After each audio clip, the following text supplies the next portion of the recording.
réinventer sa vie pour faire face aux contraintes de la situation actuelle, après le Covid, le confinement, la suite du Covid qui s'installe, tous ces changements dans notre vie, ces contraintes auxquelles nous sommes soumis et qui rendent la vie très difficile. Ça devient intenable, me disent les gens. Je ne reconnais plus ce qui me motivait dans mon travail, j'ai envie d'en changer, je ne sais pas quoi faire d'autre et je ne sais pas comment qu'est-ce que nous allons devenir. Je développe dans quelques vidéos mon apport au sujet de cette réflexion en disant qu'il y a 3 principes qui peuvent nous inspirer pour essayer de réinventer notre vie, car nous n'allons pas changer la situation comme ça. Il faut non pas s'adapter en se soumettant, mais trouver un sens et arriver à concrétiser ce sens pour pouvoir supporter la situation, pour pouvoir être heureux, sinon suffisamment serein pour ne pas trop souffrir et surtout pour avoir le sentiment d'existence, que nous vivons quand même une vie qui a du sens. Alors il y a la simplicité, sur laquelle j'ai fait une vidéo, il y a la solidarité, sur laquelle j'ai fait une vidéo aussi, et aujourd'hui je voudrais parler de la spiritualité, qui pour moi est la 3e clé, et peut-être la plus importante, dans cette façon de réinventer la vie. Qu'est-ce que c'est la spiritualité ? C'est pas la confessionnalité dans une religion bien précise, même si les religions sont inspirées de spiritualité, dans le fond de leur sens. Et c'est la question de l'esprit. Geist en allemand, le nous en grec, qui a donné à Viktor Frankl, le fondateur de la logothérapie, la notion de noétique, c'est-à-dire spirituel, mais pas forcément confessionnel. Qu'est-ce que c'est cet esprit en question ? C'est ce qui fait de nous des hommes. Ce qui fait qu'on n'est pas des machines, donc il n'y a pas de répétition mécanique des choses.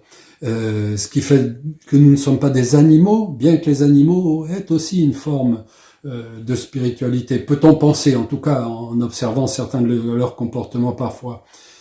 Mais c'est une autre histoire. En tout cas, ce qui fait de nous autre chose que des machines et des animaux, c'est cette capacité de l'esprit, capacité de penser, pas seulement intellectuelle, même si ça passe par des mots, par des principes, par des phrases, par des écrits, par une parole que je suis en train de donner, par exemple, pas forcément matérielle, même si ça inspire nos actes et nos réalisations. Nous mettons notre esprit dans nos réalisations.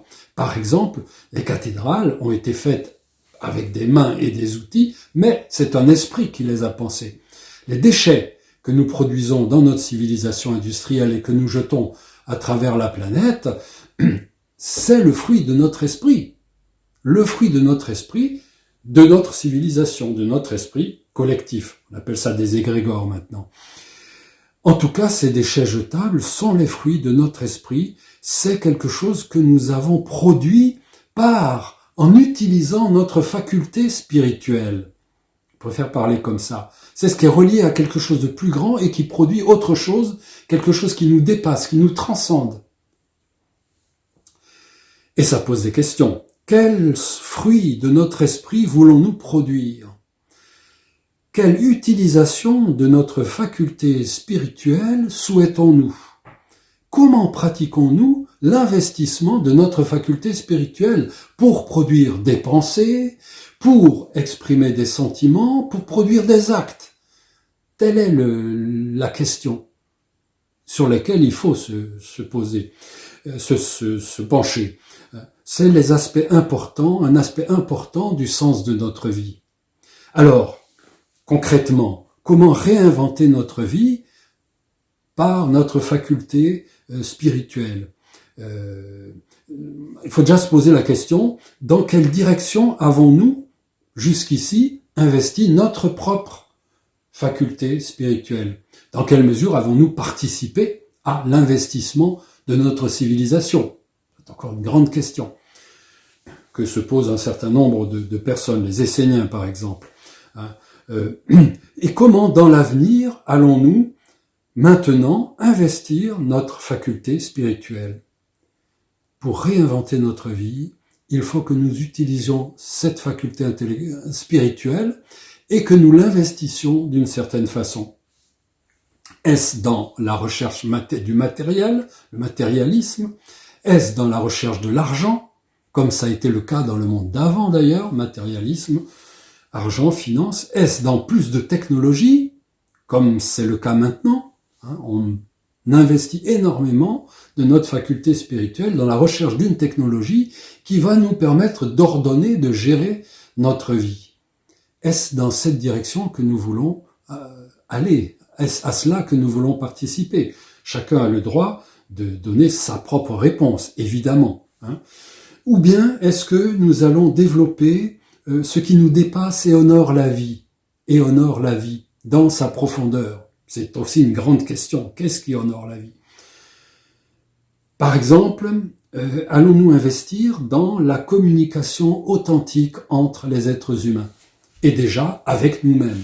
Ou bien est-ce que nous allons passer par l'intermédiaire d'un certain nombre de médias qui vont nous donner notre façon de penser, nous donner les références de notre vie et que nous allons intégrer et suivre? Est-ce dans la connaissance de l'humain?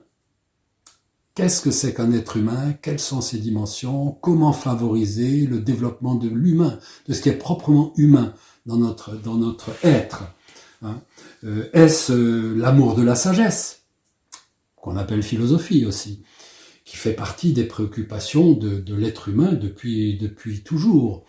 Est-ce que nous allons investir notre faculté spirituelle dans cette dimension-là? Est-ce le soin de soi et le soin de l'autre qui vont ensemble? Si je ne prends pas soin de moi, comment puis-je prendre soin des autres? Est-ce que je veux prendre soin de moi et prendre soin des autres? Est-ce que c'est dans cette dimension-là que je veux investir ma faculté spirituelle qui est en moi, qui est là et qui va de toute façon servir? Et si je ne choisis pas à quoi elle va servir, eh bien, elle servira à ce que le collectif, la société dans son ensemble, ce grand égrégore qui nous gouverne, va vouloir que nous investissions notre dimension spirituelle. Est-ce donc l'amour de soi et de l'autre et de la planète, par exemple, qui sensibilise beaucoup les jeunes et beaucoup de moins jeunes aussi?